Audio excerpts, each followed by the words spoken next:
what's happening with Serie A, and the Italian team's doing pretty well in this competition. Once again, Napoli against Milan, one of the teams are going to go through here. Of course, it looks like Inter will go through as well, but it's really sort of been somewhat of a resurgence for Italian football, and there's a bit of a competition, obviously, at the top of the table, outside of Napoli for European places. James, you're shaking your head right there, but it's good to see Italian teams having success in this competition and UEFA in general this year.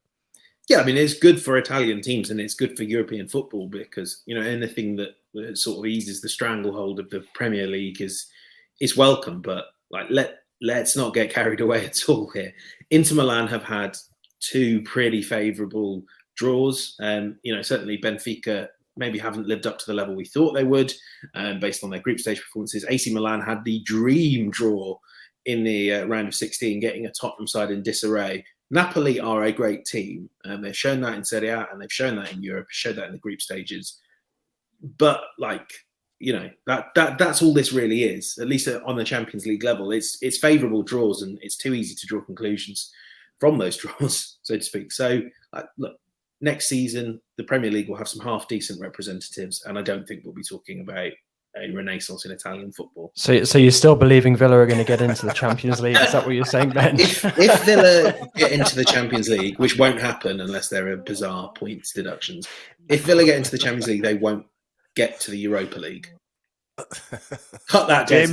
Cut that. We'll cross this bridge when we come to it. I want that posted in July when we're short on content.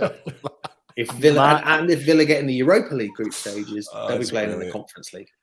Matt is coming after you as well here, James. Matt saying, favourable draws, are you sure? Inter were in the group of death. Give them credit where they deserve. Mike, let's get into it. Yeah, no, James, I think... I think you've had your say. It's Mike's turn now. Come on. Look, I'm all for this renaissance. I said it after the Europa League recap we did last week. This is a breath of fresh air. When Serie A was the dominant force in world football and club football, it was because of not just Italian talent, but foreign influx of talent. Shevchenko, George Weah. I mean, household names. You have influx of talent happening at Kim Min-jae. He's South Korean. He's playing in Serie A, developing and really growing as a footballer. Kvaratskhelia, Victor Osimhen. Yes, they all play for the same team. Tammy Abraham. You look at Rafael Leao, Tammy Abraham. I mean, the names keep on going in Serie A, and I love this. I love this very much. And hey, Premier League, I'm a big Prem fan, but sometimes just need a waft of something new. It holds Premier League clubs and the big boys accountable, I think, when you have results like this. James, just one thing. I really like Mike's point, but it almost, I think, makes the argument for why Serie A is nothing like the league it was. Because the players you reeled off there, Mike, your Shevchenkos, Ronaldos, Nedveds, they were the best players in the world. They were the Ballon d'Or winners. Kvaratskhelia aside, there is no one in Serie A who you would make the case as a potential Ballon d'Or winner. And if they're going to win the Ballon d'Or, they're going to have to go elsewhere. I mean, it is brilliant for Serie A that it has kind of developed from a bit of a backwater into the place that young stars go. But it's young stars go before they make their moves to the top two in Italy or to the Premier League, frankly.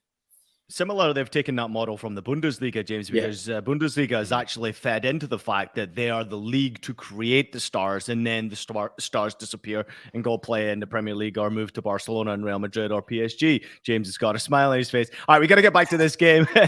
JJ, let's talk about Osimhen. He's back now. Obviously, he's going to be a key factor into Napoli's focuses to try and get back in this tie. I mean, this is a really difficult one to predict. Milan got a massive win there most recently, but I don't know if that helps them going into this tie. What's your thoughts?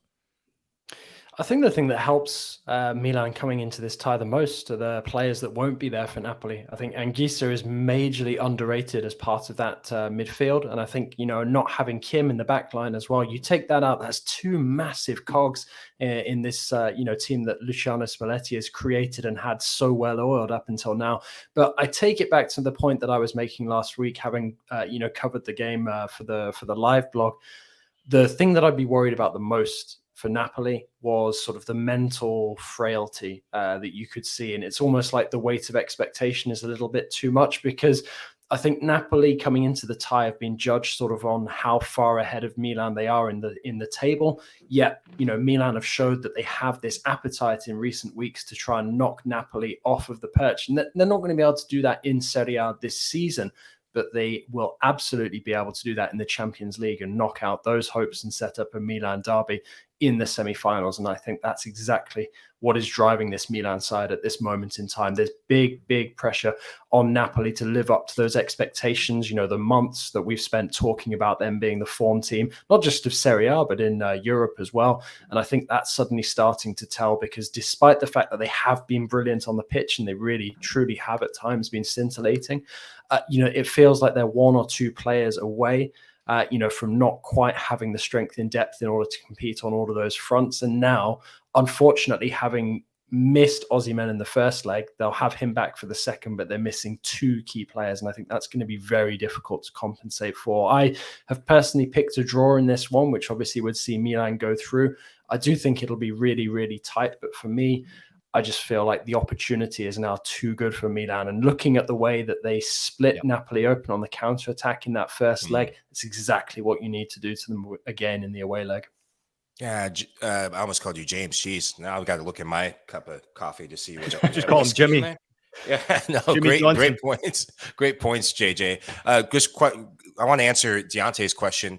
Deontay says, if Napoli fail to make the semifinals of the Champions League, would that be considered a failure, given the high standards placed on them throughout the season? Well, let's go back to the start of the season when we were looking at who was going to get out of the group stages, who was going to get to this point in the Champions League. If any of us had said Napoli, I'm calling bullshit on that, because there's no chance in hell that any of us thought that they would be. I had Rangers going through the group. Hey, Ian, please send me whatever you're drinking, because I need that to get through my days throughout the week. But I don't think that it would be a failure. This is a dream season for Napoli. What they're doing in their league campaign, what they've done up to this point, is an inspiration for world football. And I just don't think that we can categorize that a failure. I think a disappointment would be the right word, because there is high expectations. There is high standards that they've created for themselves. I mean, Victor Osimhen, injuries, suspensions, that has been the thing. And if they do not get through this tie, that will be the thing that we will look back. And Ian, James, JJ, how many times have we talked about this and asked the question week in and week out? Should Spalletti rotate the team? When is it going to cost them? International breaks, the load buildup from, world competition, World Cup, etc. We're seeing now that the timing of being without your key players, that can be the one thing. It's not football on the pitch. It's the timing of being without your key players that can be the X factor that derails you. Yeah, you never know. And just briefly coming back to that question that we were asked there, I mean, I have to say, I think the question is nonsense. It is a failure if Napoli don't win Serie A from here. That is a failure, in much the same way that, let's put an Arsenal perspective on this. If they finish second, it's not a failure. If they finish fourth, it's a failure based on where they are. But you have to be able to balance what you expected at the start of the season and where you are, and kind of come to an understanding. Just one thing, I'm a little bit more bullish on Napoli than mostly because, watching that first leg back, it felt so difficult for Kvaratskhelia to do much when Napoli could just show him down the outside and tell him, not when Milan could show him down the outside and tell him, hit crosses to Elmas and whoever. But he missed a great chance after like 60 seconds. Oh, yeah, but it's just one chance. It's not, that's not the whole story of the game. That's the story of one chance.